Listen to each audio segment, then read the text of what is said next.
好，来继续来看国民党台中市长的参选人，到底是要提名江启臣，或者是杨强英？即摆也无一个确定。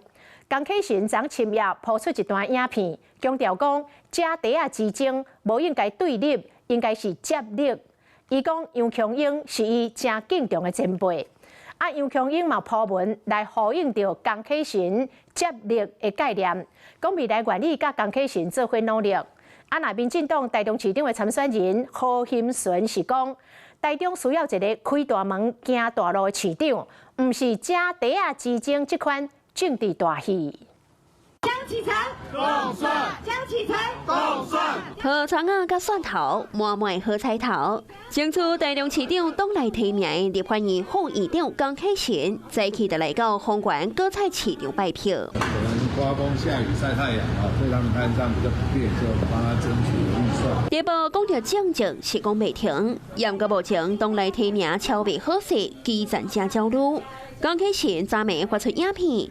强调家底爱战争，不是对立，是接力。琼英姐她多年深耕地方，对台中的付出无人能磨灭。我愿意把竞争交给制度，把结果交给民主，把团结留给大家。家无挂苦，赶快争取党内提名的立委杨庆兴也是发文。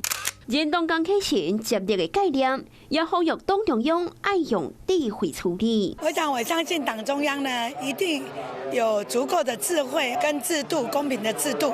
那么同时呢，在最合适的节奏上面呢，能够来确认这一段时间的一个不确定性。洪社讲党中央协议目标伫3月底进前用全民调输赢。电动是已经得到民进党提名的立委何欣纯，徛关山看袂小摊。应该是理念之争、政见之争，而不是所谓的姐弟之争这样子的政治大戏。台中市呢，需要一个开大门走大路的市长。那赢家底啊，要拼接班，另赢是咧等变天的机会。Hello， 我是张新文。想要抢先掌握最及时的新闻资讯吗？赶快订阅、按赞、开启小铃铛，锁定华视新闻 YouTube 频道。